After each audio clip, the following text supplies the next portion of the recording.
जय महाराष्ट्र, जय महाराष्ट्र, जय महाराष्ट्र, जय महाराष्ट्र.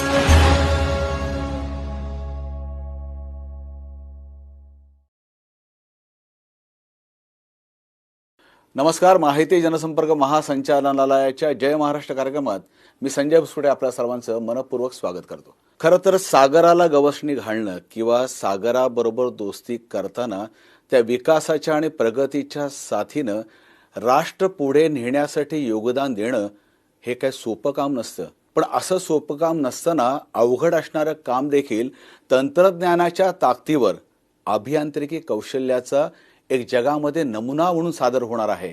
असं जर का काही घडत असेल तर नक्कीच त्याची दखल या प्रगतिशील भारताची, प्रगतिशील मुंबईची दखल ही आंतरराष्ट्रीय स्तरावर घेतली जाते. आणि ती घेतली जाते त्याचं कारण म्हणजे मुंबई महानगर प्रादेशिक विकास प्राधिकरण ज्या पद्धतीनं काम करत आहे आणि त्याचे असणारे कॅप्टन ज्या तळमळीनं गेल्या 2, 3, 4 वर्षापासून ज्या तळमळीनं ते काम केलं जातंय त्यातून आपण प्रगतीचा आणि विकासाचा टप्पा फक्त गाठत नाही, तर ज्या पद्धतीने आपण हा प्रवास अधिक सुकर होईल आणि मानवी आरोग्यापासून ते व्यक्तिगत आरोग्यापासून वरदान ठरेल अशा करता काम करणारे मुंबई महानगर विकास प्राधिकरणाचे माननीय आयुक्त डॉक्टर संजय मुखर्जी सर यांच्याशी आपण आज मनमोकळ्या गप्पा मारणार आहोत. सर, आपलं मनपूर्वक या ठिकाणी स्वागत. नमस्कार. शिवडी न्हावाशिवा अटल सेतू किंवा Mumbai trans harbour link Atal Setu या नावाने आपण एक मोठा इतिहास रचतोय आणि या इतिहासाचं शिल्प तयार होत असताना त्याच्यामागचं बॅकबोन ज्याला खऱ्या अर्थाने जिथे काम सुरू होतं ते आपण आहात. प्रथमतः आपलं खूप अभिनंदन. या अटल सेतूचं त्या ठिकाणी उद्घाटन माननीय पंतप्रधान नरेंद्रजी मोदी करणार आहेत आणि त्यानिमित्तानं सर मागे जाऊन पाहताना असं वाटतं का की अशी एखादी संधी येईल आणि त्या संधीचं आपण निश्चित सोनं केलंय? काय वाटतं ते बघताना? मागे बघताना असं वाटतं की जे गेल्या काही वर्षापासून महाराष्ट्रामध्ये वेगवेगळे प्रोजेक्ट झाले ज्यामध्ये मुंबई ट्रान्स हार्बर लिंक मला वाटते सर्वात जास्त ट्रान्सफॉर्मेटिव्ह प्रोजेक्ट असणार आणि सर्वात जास्त चॅलेंजिंग प्रोजेक्ट असणार. याची जे डेव्हलपमेंट झालं मला वाटते की एक जुनं स्वप्न म्हणजे हे सगळे प्रकल्प जे आहे ते बरेच वर्षापूर्वी याची इमॅजिनेशन करण्यात आली होती, परंतु ती स्वप्न साकार होत नव्हता. आणि हा जुना स्वप्न जे आहे जेव्हा हे काम सुरू झालं आणि आता काम संपलेलं आहे तर ही जे जुनं स्वप्न आहे हे स्वप्न साकार झालेलं आहे. हे प्रत्येक भारतवासियांची, प्रत्येक मुंबईकराचा, MMR रिजनमध्ये राहणारे प्रत्येक नागरिकाचा, महाराष्ट्राच्या प्रत्येक नागरिकाचा it is a dream come true. आणि another very interesting thing is की हा प्रकल्पचा भूमिपूजन जे आहे तेही माननीय पंतप्रधान यांच्या हस्ते झालं होतं. आणि या प्रकल्पाचा जे आता डेडिकेशन टू द नेशन असतील हेही माननीय पंतप्रधान यांच्या हस्ते होणार आहे. आणि एक युद्ध पातळीवर at a smallest possible time हा प्रकल्प कंप्लीट झालेला आहे. सर, 80च्या दशकामध्ये नवी मुंबईवर जो खाडी ब्रिज बांधला होता त्यावेळेस तो खूप मोठा चमत्कार वाटत होता. आणि या एकूण 3-4 दशकाची एकूण वाटचाल जर का पाहिली तर अटल सेतू जो निर्माण होतोय आणि ह्याचं वैशिष्ट्य आंतरराष्ट्रीय स्तरावर आहे. कारण समुद्रासारख्या ठिकाणी म्हणजे 16.5 किलोमीटरचा भाग समुद्रात आणि 5.5 किलोमीटरचा भाग जमिनीवर अशा पद्धतीचं वेगळेपण या ब्रिजचं आहे. काय त्याचं सांगता येईल आपण की तंत्रज्ञानाचा अभियांत्रिकी आविष्कार कसा आहे? नाही, हा ब्रिज जी आहे ही एकदम रिव्होल्युशनरी आहे. आणि भारतामध्ये अशा प्रकारची टेक्नॉलॉजी यापूर्वी कधीही झालेली नाही. हा भारताच्या सर्वात लांब सी ब्रिज आहे. 22 किलोमीटर लॉंगची हे सी ब्रिज जी आहे याच्यामध्ये आपण जसे म्हणाले 16.5 किलोमीटर्स जे आहे ते समुद्रावर आहे आणि उर्वरित जे आहे ते एलिव्हेटेड रोड आहे. आता हे तिन्ही टेरेनमध्ये हे ब्रिज जे आहे ते ब्रिज आहे. म्हणजे हा ब्रिज जो आहे हा ब्रिज सागरावर आहे, हा ब्रिज जमिनीवर आहे आणि मधलं जे पार्ट आहे ते मड फ्लॅट्स आणि त्या एरियावरूनही हा ब्रिज जे आहे हा ब्रिज जात असतो. कन्स्ट्रक्शन करत असताना या ब्रिजला देशातले आणि जगातले सर्वात चांगले जे एजन्सीज आहेत त्यांच्या मार्फत याची कन्स्ट्रक्शन जी आहे ती कन्स्ट्रक्शन आपण केलेली आहे. याच्यामध्ये टेक्नॉलॉजी जी आहे ते एकदम वेगळ्या प्रकारची टेक्नॉलॉजी वापरण्यात आलेली आहे. ब्रिजमध्ये नेव्हिगेशन चॅनल्स त्याच्या खालून असावं आणि बोट्स त्याच्या खालून जावं यासाठी त्याच्या जे स्पॅन आहे ते एक्स्ट्रा लार्ज स्पॅन आपल्याला करावे लागलं आणि एक विक्रमी 180 मीटरचे स्पॅन्स आपण या ठिकाणी केलेले आहेत. अशा प्रकारचे 4 स्पॅन्स आहेत. 1000च्या पेक्षा जास्त या ठिकाणी पिलर्स आहेत. या स्पॅन्स जे आहे ते एक special technology orthotropic steel deck असे म्हणतात, त्याच्यामार्फत हे करण्यात आलेलं आहे. याचे जे पाईल कॅप्स आहे ते समुद्रामध्ये 3 टाइम्स जास्त खाली गेलेलं आहे, 154 feet below the sea side गेलेलं आहे to have the strengthen the thing. याला करत असताना नॉर्मल सिस्मिक ऍक्टिव्हिटी जे या झोनमध्ये असतील त्या झोनमधून 2.5 पट जास्त अशा प्रकारचे सिस्मिक स्ट्रेंथ याला देण्यात आलेलं आहे. या ब्रिजमध्ये जी इपॉक्सी कोटिंग आपण करतो ते फ्लो बेस्ड इपॉक्सी कोटिंग करण्यात आलेली आहे, जेणेकरून no chance of corrosion should be there in this particular bridge करण्यात आलेला आहे. मी अजून एक गोष्ट सांगायला इच्छितो की हा ब्रिज करत असताना पर्यावरणचा जे विषय आहे तो पर्यावरणच्या विषयावर विशेष लक्ष देण्यात आलेलं आहे. आणि बघा, डेव्हलपमेंट प्रत्येकांना करायचं आहे, पण डेव्हलपमेंट जे आहे ते सस्टेनेबल असावं, एन्व्हायरमेंट फ्रेंडली असावं. तर MMRDAने याच्यावर एकदम विशेष लक्ष दिलेली आहे. इथे फॉर इन्स्टन्स मडफ्लॅट्सला डिस्ट्रॉय करण्यात आलेली नाही. या ठिकाणी आपण रिव्हर्स सर्क्युलेशन ड्रिल्स हे आपण वापरलेली आहे. म्हणजे बायोडायव्हर्सिटी कुठे याच्यामध्ये डिस्टर्ब, फ्लेमिंगोचा अधिवास आपण कुठे डिस्टर्ब केला नाही. 24,000 पेक्षा जास्त फ्लेमिंगो यावर्षी व्हिजिट केलेली आहे. आणि ओव्हरऑल फ्लेमिंगोची जे संख्या आहे ते दोन्ही भागामध्ये जास्त झालेलं आहे. पण it is not just flamingos, त्या ठिकाणी इतरही aquatic life, plant life, animal life आहे, त्या प्रत्येकांना आपल्याला जतन करायचं आहे. आणि त्या दृष्टिकोनातून लक्ष ठेवण्यात आलेलं आहे.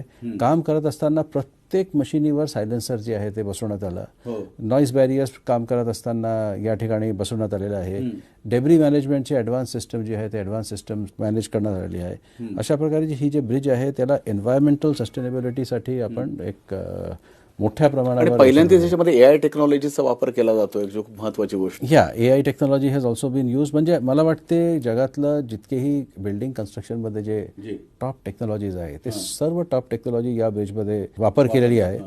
याची जे कमांड अँड कंट्रोल सिस्टम आहे, म्हणजे इंटेलिजंट ट्रॅफिक मॅनेजमेंट सिस्टम आहे. अच्छा, मग नक्की काय असणार ती? इंटेलिजंट ट्रॅफिक मॅनेजमेंट सिस्टम म्हणजे आता ट्रॅफिक जाणार, याच्यामध्ये स्पीड लिमिट आहे, त्या स्पीड लिमिटपेक्षा जास्त लोकांची, बिकॉज 22 किलोमीटर्सचा ओपन रोड मुंबईमध्ये मिळणार नाही. आणि आपल्या चॅनलच्या माध्यमातून मला प्रत्येक मुंबईकरांना, प्रत्येक नागरिकांना ही विनंती आहे, कृपया स्पीड लिमिटला एक्सीड करू नका. Please drive within the speed limits. तर या ठिकाणी आपण स्पीड लिमिटसाठी जेवढे जे IRC कोड प्रमाणे जे दिलेलं आहे ते केलेलं आहे. पण त्याच्या व्यतिरिक्त we have an intelligent traffic management system that is essentially a control room. त्या कंट्रोल रूममध्ये याचे संपूर्ण ट्रॅफिक जे आहे ते आपण मॅनेज करणार. 400 पेक्षा जास्त कॅमेरा तुमच्या मुवमेंटवर लक्ष ठेवणार आहे. ती कॅमेऱ्याची अॅक्युरेसी इतकं जास्त आहे की गाडीच्या नंबर प्लेट जे आहे ते आपल्याला वाचता येईल. जर कुठली गाडी थांबली तर लगेच तिथे एक अलर्ट येणार आणि 20 मिनिटांमध्ये तिथे रेस्क्यू पोहोचतील. अशा प्रकारचे अरेंजमेंट जे आहे त्या ठिकाणी करण्यात आलेलं आहे. Stopping on the bridge is not allowed. पण समजा कोणी थांबलं आणि तिथे फोटो घ्यायला सुरुवात केली वगैरे तर immediately that control centre will get to know. तशाच प्रकारे समजा गाडीचा ब्रेकडाऊन झाला तर जागेवर इमर्जन्सी कॉलिंग सेंटर्स जे आहेत ते आहेत की तुम्ही त्या ठिकाणी जाऊन तुम्ही कॉल करू शकता आणि कंट्रोल रूमवरून आपल्या गाड्याला टाव करायला किंवा रेस्क्यू आणायला लगेच आपल्याला आणता येईल. अशा प्रकारचे भारतातला सर्वात state of the art intelligent anti crash barriers पण त्यामध्ये आहेत. क्रॅश बॅरियर्स जे आहे आपण त्या ठिकाणी लावलेले आहे जेणेकरून कुठे अशा प्रकारची गोष्ट होऊ नये.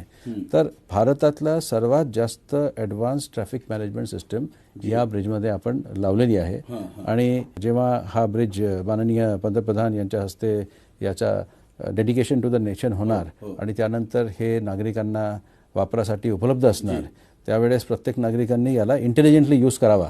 अशा प्रकारची एक विनंती आपल्या माध्यमाच्या मार्फत मी सर्व नागरिकांना. त्या ठिकाणी खूप पाईपलाईन्स होत्या, विशेषतः BPCL, HPCL, त्या पलीकडे JNPT समोर आहे, ONGC आहे. मग या सगळ्या गोष्टींना काम करणं हे मोठं अवघड चॅलेंज होतं.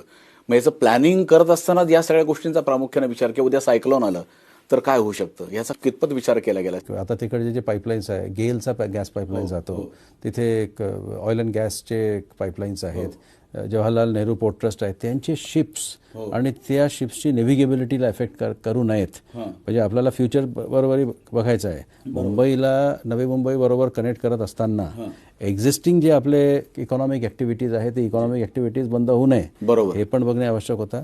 पण या प्रकल्पाला करत असताना सुरुवातीपासून MMRDA यांनी टॉप क्लास वर्ल्डचे बेस्ट कन्सल्टंट्स जे आहे आणि वर्ल्डचे एकदम टॉप क्लास जे एजन्सीज आहेत त्यांच्या मार्फत हे काम केलेले आहे. आणि MMRDA ची पण याच्यामध्ये मला असं I will say with lot of confidence की त्यांच्याही MMRDAचाही जे काम आहे तेही एकदम वर्ल्ड क्लास झालेलं आहे.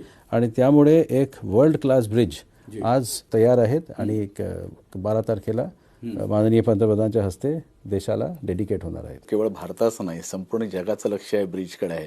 सगळेजण डोळे त्याकडे लावून बसलेत की एवढं मोठं असणारं, म्हणजे पूर्वी स्वप्न पाहिली जायची पण आता प्रत्यक्ष सत्यात उतरत आहेत आणि त्याची लिडरशिप आपण करताय. हे एक मोठं आव्हान होतं आपल्यासमोर, कारण एवढं मोठं काम आपल्यासमोर आल्यानंतर ते पूर्णत्वास आणि ते देखील वेळेत नेणं ही खूप कठीण गोष्ट असते. मध्ये करोनासारखा काळ त्या ठिकाणी आला होता. या सगळ्या गोष्टीकडे आपण कॅप्टनशिप पण कशा पद्धतीने पाहिलं, कारण आत्ताही आपल्या चेहऱ्यावर पाहिल्यानंतर तो आनंद दिसतोय. सो ही दॅट्स अ पॉझिटिव्ह लिडरशिप ही करण्याचं पण एक उदाहरण आहे लोकांसाठी, प्रशासकीय चांगलं उदाहरण असेल. आपण काय सांगू शकाल हे सगळं पाहताना, कसं जमून आणलं सगळं? नाही, आम्ही जेव्हा सिव्हिल सर्व्हिसमध्ये येतो तेव्हा आम्ही देशासाठी काम करण्यासाठीच येतो. आणि हा अशा प्रकारचे प्रकल्प जेव्हा तुम्ही करता तर it is actually a job for the nation. आणि लिडरशिप जी आहे त्या लिडरशिपलाही अशा प्रकारचे कामं करायचं आहे. आणि महाराष्ट्र एक पुरोगामी राज्य आहे आणि आपल्या राज्यामध्ये डेव्हलपमेंटल ॲक्टिव्हिटीज करावा अशा प्रकारची एक ट्युनिंग आपले संपूर्ण ब्युरोक्रेसीमध्ये असतात. त्यामुळे गेल्या इतक्या वर्षाची जी आपण सर्व्हिस करतो त्याच्यामध्ये आपण हेच बघतो की कशा प्रकारे how can you participate in nation building अशा प्रकारची असते. आणि याच्यामध्ये फक्त मीच नव्हेत, I am just as they say a cog in the wheel. पण याच्यामध्ये right from the honourable prime minister to the honourable chief minister, माझे पूर्वीचे MMRDAचे आयुक्त, अतिरिक्त आयुक्त आणि most importantly the entire team of consultants, the entire team of the agencies who are working, the engineers of this project, the urban planners, the designers, अशा प्रकारचे it is a huge thing. मी आपल्याला सांगू इच्छितो 16,500 people ची team या प्रकल्पामध्ये काम करत होते. Round the clock 16,500. त्यापैकी इंजिनियर्स वर 1,500. That means 15,000 people who were not engineers were also working. 1,500 engineers या ठिकाणी काम केलेलं आहे. इतकी मोठी टीम जे काम केलेली आहे, तर या टीमनी काम करत असताना कुठलाही प्रकाराचा असं आपल्याला ऐकायला मिळाला नाही की काम चालू आहे. कोविडच्या कालावधीमध्ये एक मोठा आव्हान आला, परंतु मला वाटते की त्यावेळेस जे आहे ह्या टीमनी एक चांगलं प्रतिसाद दिलं आणि त्या संपूर्ण पिरियडला वाया जाऊ दिलं नाही. आणि त्यामुळे इतकं कठीण प्रकल्प, आणि ही सर्वात महत्वाची गोष्ट अशी आहे की पहिल्यांदा कधीही भारतामध्ये अशा प्रकारचे टेक्नॉलॉजी न करत असलेले, म्हणजे प्रत्येकांसाठी हा पहिल्यांदा होता, चॅलेंज होता. It is like playing in Lord's for the first time, cricket in Lord's for the first time. So त्या ठिकाणी जाणे, खेळणे आणि यशस्वीरित्या खेळणे, कम्प्लीट करणे प्रोजेक्टला, अशा प्रकारची ही संपूर्ण जी मोठी टीम आहे ही मोठी टीमने केलेली आहे. सर, हे सगळं पाहिल्यानंतर म्हणजे आता तुम्हाला मुंबई महानगर प्रादेशिक क्षेत्रामध्ये इतर जे सगळे प्रोजेक्ट्स आहेत, मग त्याकरता तुम्हाला ते फार आव्हानात्मक वाटत असेल. कोस्टल रोड आहे तो तुम्हाला आता सहजच वाटत असेल, तो आम्हाला आव्हानात्मक त्यावेळेस वाटत होता. पण एवढा मोठा प्रोजेक्ट केल्यानंतर आता बाकी सगळ्या प्रोजेक्टवर पण तितक्याच तळमळीने काम करताय. पण काय वाटतं हे सगळ्या म्हणजे एकूण पुढच्या 5 वर्षानंतर जसं जगामध्ये नाव घेतलं आता अनेक शहरांचं, त्यामध्ये मुंबई सर्वात टॉपला आहे असं वाटतं का? कोस्टल रोडमध्ये मी ॲडिशनल म्युन्सिपल कमिशनर असताना काम केलं होतं. डिझायनिंग वगैरे त्यावेळेस झाली होती आणि वर्क ऑर्डर त्यावेळेस देण्यात आलं होतं. ती पण एक एक्स्ट्रीमली कॉम्प्लेक्स प्रकल्प आहे. MTHL is a different type of project, हा एंटायरली एक ब्रिज प्रोजेक्ट, टोटल ब्रिज. आणि this has never been done in India in the past. आणि जगामध्येही अशा प्रकारचे फार कमी ब्रिजेस आहेत. सो MTHLचं चॅलेंज एकदम वेगळं आहे. पण आता गव्हर्नमेंटनी जे वेगवेगळे इन्फ्रास्ट्रक्चर प्रोजेक्ट्स मुंबई मेट्रोपॉलिटन रिजनमध्ये घेतलेली आहे, ती बेसिकली म्हणजे ह्या एरियाला आपण त्याला म्हणतो की रिबूटिंग मुंबई आणि रिशेपिंग MMR. रिबूटिंग म्हणजे मुंबई एका काळात, म्हणजे जेव्हा प्रिन्सेस स्ट्रीट फ्लायओव्हर झाली होती, it was the first flyover in the country. एका काळात आपली infrastructure was ahead of the time. पण त्यानंतर मुंबईचा ग्रोथ इतकं जास्त झालं की वी नीड मोर इन्फ्रास्ट्रक्चर, त्यामुळे रिबूट करणे आवश्यक आहे. आणि MMR जे आहे ते ग्रो करून राहिलेलं आहे. आता एक नॅचरल शेप त्याला घेतलेली आहे, त्याला एक ऑर्डरली प्लॅन डेव्हलपमेंट हे असावा, हे दुसरी MMRDAचा ध्येय आहे. आता आपण जर मुंबईमध्ये बघितलं तर MTHL जे आहे ते ईस्टर्न फ्रीवेला कनेक्ट होते. ईस्टर्न फ्रीवेवरून आपण एक टनल घेतोय. दॅट टनल ऑफ MMRD हे ऑरेंज गेट, जे BPTचा ऑरेंज गेट दरवाजा आहे, तिथून एंट्री घेऊन ती मरीन ड्राईव्ह मध्ये निघेल. अच्छा, मरीन ड्राईव्ह. हा, म्हणजे साऊथ बॉम्बेवरून जात असताना किंवा साऊथ बॉम्बेला येत असताना ती टनल घेऊन आपल्याला लगेच या ठिकाणी कनेक्ट होता येईल. तशाच प्रकारे पुढे जर आपण बघितलं, कनेक्ट टनेल तो कोस्टल रोडला तिकडे कनेक्ट, मरीन ड्राईव्हला कनेक्ट झाले की पुढे कोस्टल रोडला कनेक्ट झाली. कोस्टल रोड मधून आपण जर गेलं तर पुढे ती बँड्रावर्ली सी लिंक आहे. बँड्रावर्ली सी लिंकचा पुढे जे आहे that the link up to from Bandra to Versova, ती एक लिंक जी आहे त्याच्या काम जे आहे ते काम चालू आहे. तशाच प्रकारे एक काम जी आहे ती MMRDA करत आहे. ती काम आहे की हे कोस्टल रोडला MTHL ला कनेक्ट करणे. अच्छा, MTHL. त्यामुळे MTHLचा कनेक्टिव्हिटी दोन प्रकारचे होणार आहे. एक आहे ईस्टर्न फ्रीवे मार्फत आणि ऑरेंज गेट टनल, आणि दुसरा आहे directly from this Worli Sewri connector. बरोबर. ती एक दुसरी प्रकल्प आहे. पुढे आपण जर या ठिकाणी बघितलं तर MTHL मध्ये येत असताना त्या MTHL ला पुढे एक MMRD एक काम हाती घेणार आहे. We are going to make a connector, आणि त्या कनेक्टरच्या माध्यमातून आम्ही MTHL ला याच्यानंतर नेक्स्ट फेज ते आम्ही कनेक्ट करणार आपले मुंबई पुणे एक्सप्रेसवेला. त्यामुळे the road to the Mumbai Pune is going to be extremely compressed, time वाचणार. तशाच प्रकारे सिडकोमध्ये 2 कोस्टल रोड सिडको बनवत आहे जे MTHL ला कनेक्ट होतील. बरोबर. तर त्यांचे कोस्टल रोडच्या आता काम चालू आहे. एक आहे Ulwe coastal road. Ulwe coastal road Navi Mumbai आंतरराष्ट्रीय एअरपोर्टला कनेक्ट करतील आणि तत्पूर्वी पुढे जाऊन ते पाम बीच रोडला कनेक्ट करतील. आणि या ठिकाणी खारघर कोस्टल रोड आहे जे खारघरला ह्या MTHL कनेक्ट करत असतील. सिडकोचा ज्युरिस्डिक्शन मध्ये आणि पुढच्या एरियामध्ये NHAI आणि सिडको यांनी पूर्ण रोड नेटवर्क जे आहे ते रोड नेटवर्क डेव्हलप केलेले आहे. हा पुढे सर अलिबाग विरार कॉरिडॉरला पण, आणि हा पुढे अलिबाग विरार कॉरिडॉरला कनेक्ट होणार, स्पर्ला कनेक्ट होणार. सो हे पूर्ण जे आहे मुंबईमध्ये जे कनेक्टिव्हिटीचा जे विषय आहे ती 2 प्रकारचे कनेक्टिव्हिटी आपण करतोय. एक कनेक्टिव्हिटी आपण करतोय द रोड कनेक्टिव्हिटी, आणि दुसरी कनेक्टिव्हिटी ही जे मी आपल्याला सांगितलं अशा प्रकारे डिटेल कनेक्टिव्हिटी आहे. पण दुसरी कनेक्टिव्हिटी आपण जे करत आहे that is the connectivity of the metro rail, and the connectivity of the suburban railway system. तर मेट्रो रेल आणि सबर्बन रेल्वे सिस्टम हे पब्लिक ट्रान्सपोर्टला प्रमोट करण्याकरिता आहे, कारण की लोकांकडे ऑप्शन असली पाहिजे पब्लिक ट्रान्सपोर्टचा. आणि हे जे रोड्स आहे याच्यामध्ये प्रायव्हेट ट्रान्सपोर्ट ॲज वेल एज पब्लिक ट्रान्सपोर्ट, कारण की बसेस जे आहे ते या ठिकाणी वापरमध्ये येतील. ही जे कनेक्टिव्हिटी पूर्ण एरियाचा होणार तेव्हा लोकांना मुंबईमध्ये काम करता येईल, परंतु लांब कुठेतरी राहता येईल आणि येणे जाणे सोपं होऊ शकते. आणि ही सगळं जे एंटायर MMR एरिया आहे या टोटल MMR एरियाचा एक हॉलिस्टिक प्लॅन डेव्हलपमेंट असावा, याच्यासाठी पण MMRDA प्रयत्न. म्हणजे आता नरिमन पॉईंट पासून ते दहिसर मीरा रोड पर्यंत, आणि इकडे CST पासून ते अगदी नवी मुंबई वाशी पुढे अलिबाग पर्यंत आपण म्हटलं तर पुढच्या भविष्यात हे सगळं प्रोग्रेसिव्ह झोन असेल आणि सगळे कनेक्टेड असेल, ज्याचा पूर्ण ताण सगळ्या वाहतूक व्यवस्थेवर येणार नाही. येस, पूर्ण एरियाला कनेक्ट करायचं आहे, आणि कनेक्ट करून अशा प्रकारे करायचं आहे की इझिली अर्धा तासामध्ये तुम्हाला तुमच्या डेस्टिनेशनमध्ये पोहोचता येईल. ही एम आहे. आणि दुसरी, हे करत असताना रोड नेटवर्क आणि त्याचबरोबर मेट्रो आणि सबर्बन रेल नेटवर्क हे तिन्ही गोष्टी असावा, so that people have the option की आम्हाला कोणती वापरावी. आता आपण पावसाळ्यात बघितलं की आमचे जे मेट्रो 7 आणि 2 आहे हे 2 मेट्रो लाईन्स चालू आहे. तर हे मेट्रो लाईन्सची 5% पर मंथ जे रेट आपला पॅसेंजरशिपची वाढत होती ते अजून वाढली, कारण की लोकांना दिसलं की मेट्रो जे आहे ते पावसाळ्यात चालते आणि कुठल्याही प्रकाराचा डिले होत नाही त्या ठिकाणी, because it's elevated metro. So हळूहळू मुंबईचे लोक जे आहेत ते मेट्रो पण वापरत आहेत. या सगळ्या गोष्टींचा आपण एकूण विचार केला तर आपण तशा पण नवीन शहराची एक गरज त्या ठिकाणी मध्यंतरी नमूद केली होती की चिर्लेपासून पुढे जे सगळं असेल आधी अलिबागपर्यंत त्या ठिकाणी एक नवीन शहर जे खऱ्या अर्थाने वसेल आणि त्या ठिकाणी इन्फ्रास्ट्रक्चर डेव्हलपमेंट सगळं दिलं जाईल, त्याचा MTHL आणि एकूण सगळ्या डेव्हलपमेंटमध्ये खूप मोठा सिंहाचा वाटा असेल. तर आता नवीन शहर जे आहे ते तयार करत असताना MMRDने जे त्यांची पूर्ण एरियामध्ये प्लॅन केलेली आहे त्याच्यामध्ये सर्वात मोठी नवीन शहर म्हणजे MTHL जिथे लँड होतील त्या ठिकाणी एक नवीन न्यू टाउन डेव्हलपमेंट आपल्याला करायचं आहे. आणि MMRDAची अथॉरिटीने त्याला ऑलरेडी मान्यता दिलेली आहे आणि शासनाची अंतिम मान्यतेसाठी खोपटा टाउनशिप जे जो त्याचंच आता परत नवीन आपण खोपटा टाउनशिप जे आहे ते खोपटा टाउनशिपचा काही भाग याच्यात येणार. त्या ठिकाणी ॲक्च्युली बघा, जिथे MMRDAचा जिथे MTHL लँड होतील म्हणजे आपले अटल सेतू लँड होतील तिथे सिडकोचा एरिया आहे आणि CIDCO is a new town development authority. त्यांनी नवी मुंबई बनवलेली आहे, महाराष्ट्र सरकारचा ओनरशिपचा कंपनी आहे आणि चांगलं काम केलेलं आहे. तर त्या ठिकाणी सिडको डेव्हलप करतील पुढे सिडकोचा नैना प्रकल्प आहे जी हो. आणि नैना प्रकल्प आता is in the take off stage. त्याचे 12चे 12 टाउन प्लॅनिंग स्कीम्स जे आहे ते अप्रूव्ड आहे. रोड जे आहे ते वेस्ट झालेलं आहे सिडकोकडे आणि ते रोडचे काम चालू झालेलं आहे. TPS1 is complete. सो आता ही नैना is the Navi Mumbai influence area of the airport. पण आता MTHLचे इन्फ्लुएन्स एरिया जे आहे ते नैना आणि याच्या मध्ये जे आहे त्या भागाचा 323 स्क्वेअर किलोमीटर्सची एक न्यू टाउन जी आहे त्या ठिकाणी MMRDA करतील. त्या ठिकाणी थोडासा भाग जे आहे तो खोपटाचा येणार. पण अदरवाईज खोपटाच्या उर्वरित भाग जे आहे त्या ठिकाणी सिडको स्पेशल प्लॅनिंग अथॉरिटी आहे आणि त्यांच्या मार्फत ते काम होत आहे. अशाच प्रकारे MMRDA 10 ग्रोथ सेंटर्स करत आहे in various parts of MMRDA and 10 local growth centres जे आहे ते लोकल ग्रोथ सेंटर्स डेव्हलप करणार.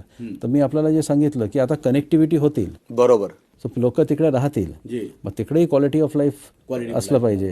सो प्लॅन डेव्हलपमेंट त्या ठिकाणी असावा यासाठी MMRDAने काम जे आहे ते सुरू केलेलं आहे. सर या सगळ्या गोष्टींचा एकूण आपण विचार केला साधारणतः असं प्लॅनिंग करत असताना आपण किती वर्षापर्यंतचा विचार करतो की ग्रोथ अँड डेव्हलपमेंटच्या पुढच्या 50 का 100 वर्षाचा कसा विचार करतो आपण? डेव्हलपमेंट प्लॅन करत असताना depends on the scale of the infrastructure. MTHL सारखं जे प्रोजेक्ट आहे हा प्रोजेक्टचा ब्रिजचा लाईफ जे आहे ती 100 इयर्स आहे आणि दिस इज अ कन्झर्वेटिव्ह एस्टिमेट. कारण की जे स्टील तुम्ही वापरणार कॉन्क्रीट वापरलेलं आहे त्याचे मिनिमम लाईफ स्पॅन जे आहे that minimum life span is 100 years. अशा प्रकारचे असतात. आपण जेव्हा नवीन शहरं डिवाईस करतो बनवतो then that time period is also 50 to 100 years. जसे आता 1970 नवी मुंबईचा एरिया सिडकोने डेव्हलप करणं सुरू केलं. सो दॅट स्टार्टेड ती ऐरोलीपासून JNPT पर्यंत होती. बरोबर. आताही काही भाग जे आहे ते डेव्हलप करायचं आहे. आयडिया असं नाही की एक कॉन्क्रीट जंगल तयार करायचं. आयडिया अशी आहे की जेव्हा लोकांच्या गरज पडेल जेव्हा नागरिकांना गरज पडेल त्यावेळेस त्यांना चांगला क्वालिटी ऑफ लाईफमध्ये चांगली लिव्हेबल स्पेस मिळावा अशा प्रकारचा एक मानस असते प्लॅनिंगमध्ये. आणि त्याप्रमाणे the planning is always prospective and planning is always for a long time period. Sir मुळामध्ये आता जो MTHL होतं त्याच्यामुळे मेन मुंबईच्या ईस्टर्न एक्सप्रेस हायवेवर या ठिकाणी खूप कंजेशन व्हायचं ट्रॅफिकचं. आता ते खूप अंशी कमी होऊन जाईल आणि प्रदूषणाचा प्रश्न पण बऱ्यापैकी कमी होईल. अशा पद्धतीने याचा एकूण असणारा परिणाम त्या ठिकाणी दिसेल आणि पुढच्या 5-10 वर्षानंतर मुंबई महानगर प्रदेशाचं जे डेव्हलपमेंट होईल त्यानंतर ही मुंबई आत्ता तर आंतरराष्ट्रीय स्तरावर आहे इकॉनॉमिक सिटी म्हणून आपण ओळखतो तिला. पण त्याच्या पुढच्या भविष्यामध्ये जी ग्रोथ सेंटर्स होतील त्यांनी आपल्या भारताच्या इकॉनॉमीमध्येचा कितपत परिणाम होईल असं आपल्याला वाटतं? माननीय मुख्यमंत्री माननीय उपमुख्यमंत्री ह्या सर्वांच्या समोर याची बैठक झालेली आहे आणि नीती आयोग बरोबर MMRDAने आता एक पार्टनरशिप केलेली आहे आणि तशा प्रकारचे आता what will be the economic plan of Mumbai long term economic plan of Mumbai अशा प्रकारचे जे आहे ते अभ्यास जे आहे ते चालू आहे. सर अजून या सगळ्या प्रोजेक्टबद्दल पाहिल्यानंतर आपला MTHL आहे साधारणतः किती खर्च आला? वेळेत पूर्ण झाल्यानंतर खर्चामध्ये पण बचत होते. तोच जर का 20 वर्ष चालू असता प्रोजेक्ट तर कित्येक हजार कोटी रुपये लागले असते. किती आपल्याला त्या ठिकाणी साधारण? Very interesting thing. या प्रोजेक्टमध्ये आपण जे आहे जायकाकडनं आपल्याला लोन मिळालेलं आहे आणि ती अत्यंत इन्फ्लेशनपेक्षा 1.5 ते 2% कमी इंटरेस्ट रेट पद्धती लोन मिळालेलं आहे. त्यामुळे practically he loan is cost free practically. म्हणजे इन्फ्लेशन जर तुम्ही कन्सिडर केलं तशा केलं आहे तसे 15,500 कोटीचं जे हे जायकाकडनं आपल्याला फायनान्शियल असिस्टन्स मिळालेली आहे आणि उर्वरित पैसे जे आहेत जवळजवळ 20,000 कोटीचा कॉस्ट आहे.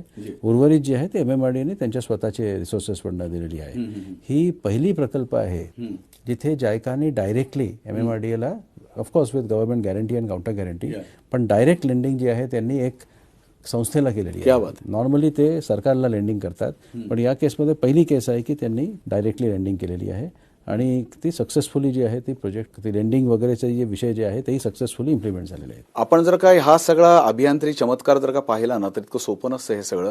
आणि हे जेव्हा एखाद्या ठिकाणी असं काम उभं राहतं ते पूर्णत्वाकडे जातं तेव्हा त्याची दखल देखील मला वाटतं पुरस्कारांनी घेतलीच असेल. सर या संदर्भात पुरस्कारांबद्दल काय सांगता येईल? पुरस्कार या प्रकल्पाला बरेचसे मिळालेला आहे आणि खरं म्हणजे मला एक लिस्टच वाचावे लागेल. तर याच्यामध्ये इंटरनॅशनल लेवलचे पुरस्कार जे आपल्याला मिळालेला आहे आणि नॅशनल लेवलचे प्रोजेक्ट्सही आपल्याला मिळालेले आहे. तर आपल्याला British safety council that is regarding safety तर ते इंटरनॅशनल सेफ्टी अवॉर्ड आपण 2019ला या प्रकल्पाला मिळालेला आहे. तशाच प्रकारे royal Society for Prevention of accidents construction होत असताना जे ॲक्सिडेंट्स होतात ते मिनिमम झालेली आहे. तर त्यासाठी आपल्याला British Royal Society for Prevention of Accidents यांच्याकडनं 2 वेळेस अवॉर्ड मिळालेला आहे 2019ला आणि 2020ला. तशाच प्रकारे आपल्याला ॲक्सिडेंट नियर मिस रिपोर्टिंग त्यानंतर एक्झिक्युशन एक्सलन्स अवॉर्ड, अशा प्रकारचे पुरस्कार मिळालेले आहे. मी आपल्याला सांगत होतो की आपण पर्यावरणवर आपण लक्ष दिलेलं आहे. तर बॉम्बे नॅचरल हिस्ट्री सोसायटी या ठिकाणचे very well known, highly reputed NGO, अशाने आपल्याला सर्टिफिकेट ऑफ एप्रिसिएशन दिलेलं आहे for conservation of biodiversity and environment pollution prevention. तशाच प्रकारे सस्टेनेबिलिटी प्रॅक्टिशनर्स यांनी impactful sustainability initiative by corporate याची विनर हे 2022ला दिलेली आहे. CIIनी बेस्ट प्रॅक्टिसेसचा अवॉर्ड दिलेला आहे. तशाच प्रकारे स्पेशल ज्युरी अप्रिसिएशन अवॉर्ड आपल्याला CII कडनं मिळालेला आहे. ESOCAM कडनं बेस्ट प्रोजेक्टचा अवॉर्ड आपल्याला मिळालेला आहे. अशा प्रकारचे जवळजवळ 10 नॅशनल आणि इंटरनॅशनल अवॉर्ड्स जे आहे ते MTHLला मिळालेली आहे. पण मोस्ट इम्पॉर्टंटली हा प्रकल्प is a technological game changer.